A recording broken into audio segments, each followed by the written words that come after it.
Now we have different types of optically active compounds and different types of optically inactive compounds.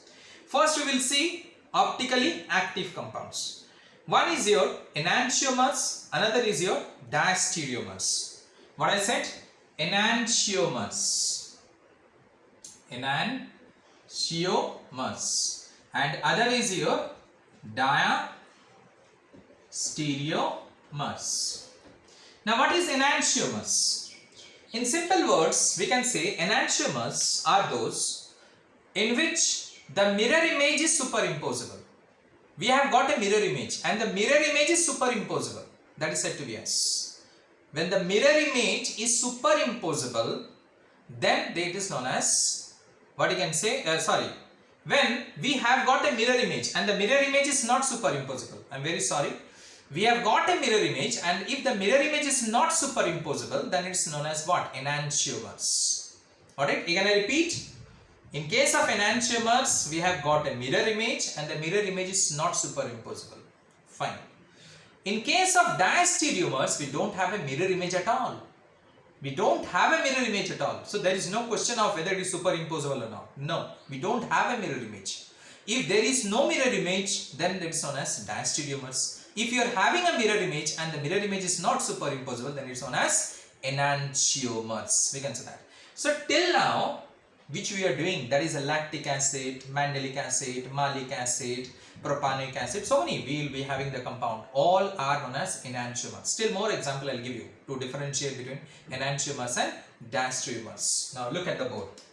For example, we are having a compound, let us say we are having a compound here, CH3, here it is Cl, here it is Br, here it is let us say I, and here it is let us say Cl, and here it is let us say CH3. Now we take the image. Of course this is a chiral carbon atom. You can see CH3, Cl, Br, and this is whole group. This is a fourth group. For this carbon 1, 2, 3, and this is the whole group. So these two are chiral. See carefully. 1, 2, 3. Three atoms are different, and this is a fourth atom. This whole thing is a fourth atom. For this carbon 1, 2, 3, and this whole thing is a fourth atom. So hence these two are chiral carbon. Mind it. Now I take a mirror image. It's very easy to take the mirror image. Now what is that? Br and Cl is going to change. Here the Br will come and here the Cl will come. Here the Cl will come and here the I will come, and here it is CH3. So here 1 and 2. These two are known as enantiomers. These are enantiomers. We are having a mirror image. This is an image, we got it. But the mirror image is not superimposable. Now you try to put upon this. Are they superimposable? No. Br will be superimposed on Cl, or Cl will impose upon Br. No, not at all. So these are called as enantiomers. Done? Fine. Now next. Suppose, now little bit I am changing it here. Suppose what I am doing is that I am taking this compound. Let me write it once again. That will be better. So here CH3, here it is Cl, here it is Br, here it is CH, here let us say it is Br, let us say it is I, let us say it is C2H5, let us say. Now this is 1, this one is CH3, this one is C, this is Br, this is Cl, here it is again I, here it is Br, it is changing, you can see, and here it is C2H5. So these two are enantiomers. Very clearly you can see that.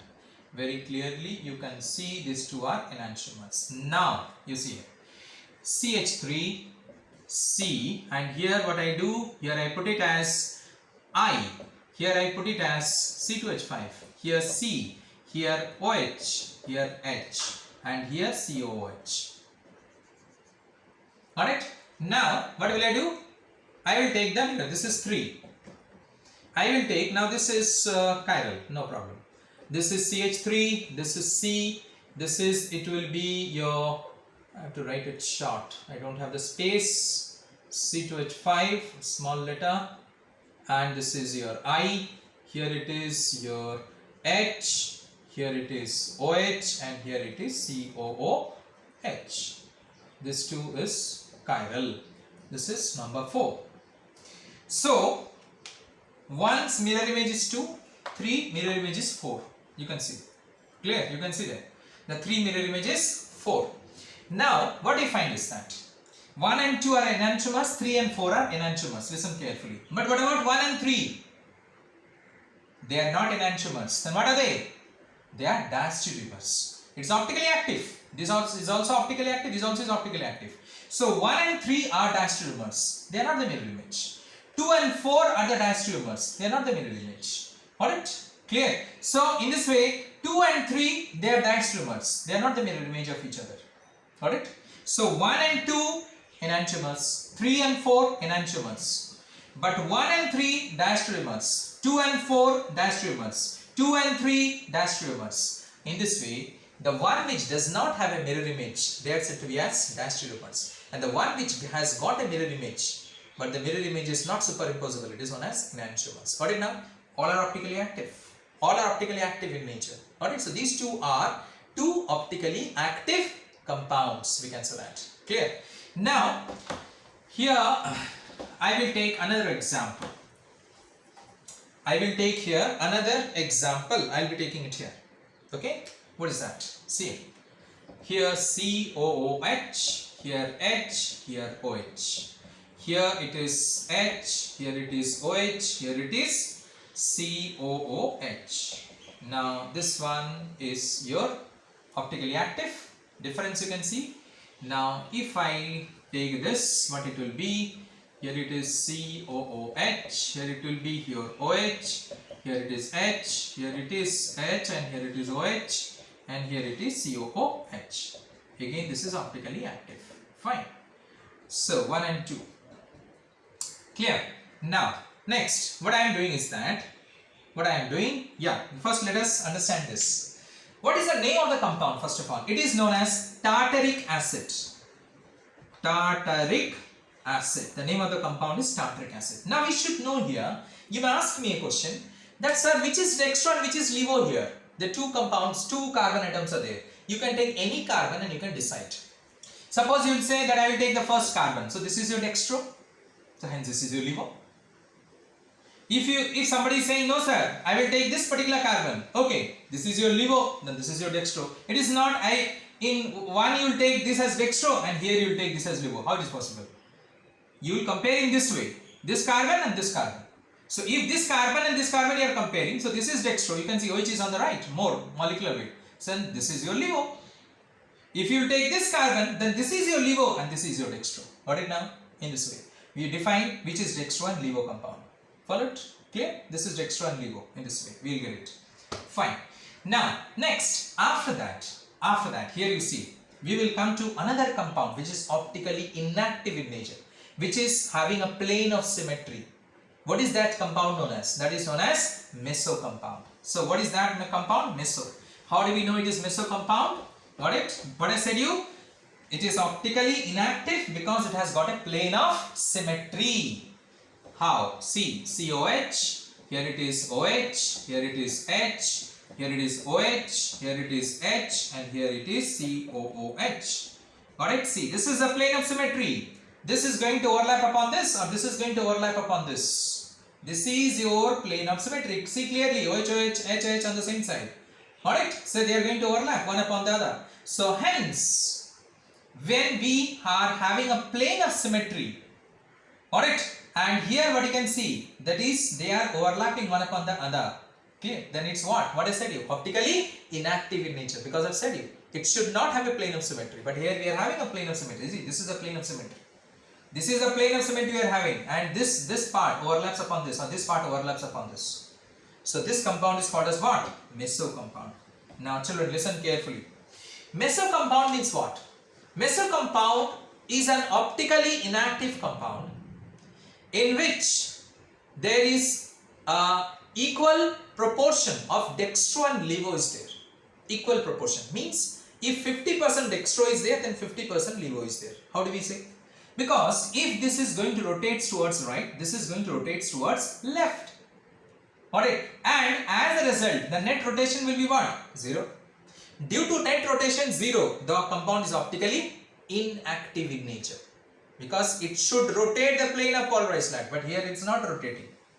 Why it is not rotating? I said you, because it contains equal proportion of dextro and levo compound. So hence we use a word here. We use a word. What is that word? That meso compounds are optically inactive due to internal compensation.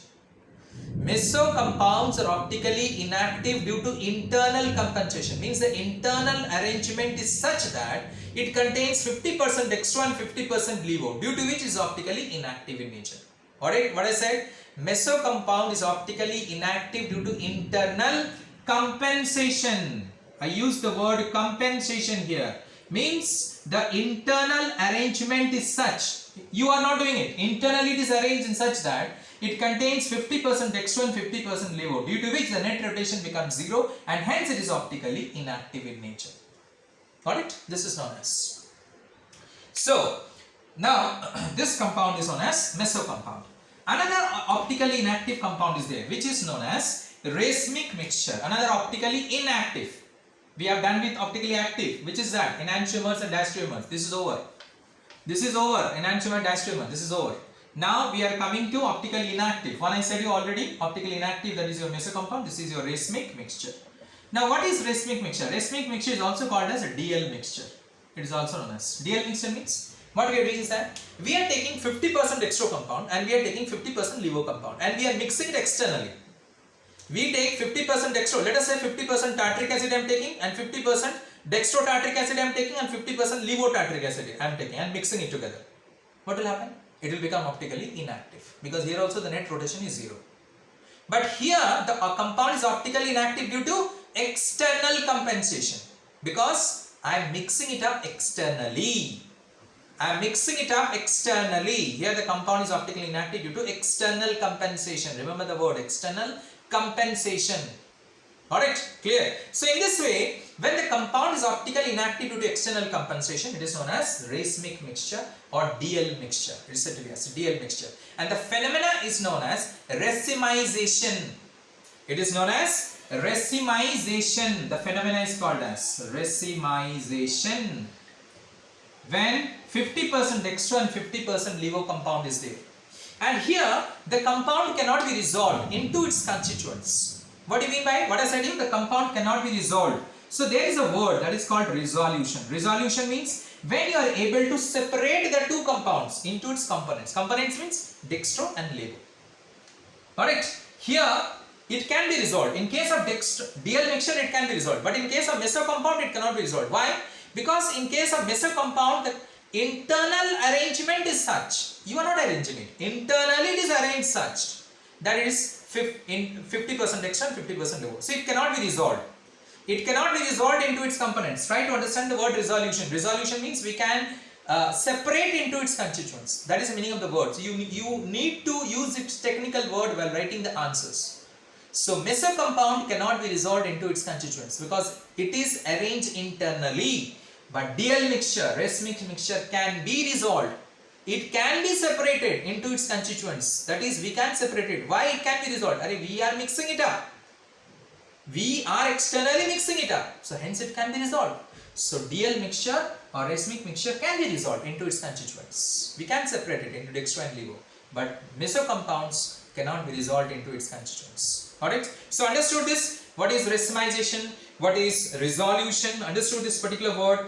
Then we came to know the meso compounds, which is having a plane of symmetry due to which is optically inactive in nature. Then I told you about tartric acid. The tartric acid shows three types of isomerism. Two optically active, that is enantiomers and diastereomers. We are having it. We are having it. Got it? And also we are having the meso compound. Enantiomer, diastereomers. I am saying sorry. That is we are having dextro and levo, and we are also having the meso compound. In case of tartric acid, we have seen it now. Previously, the example which I gave you, that is we have dextro compound and we have got levo compound, and another is your meso compound. We have seen it. Got it? So in this way, this is your nothing but optical isomerism. This is all about your optical isomers or optical isomerism. Thank you very much.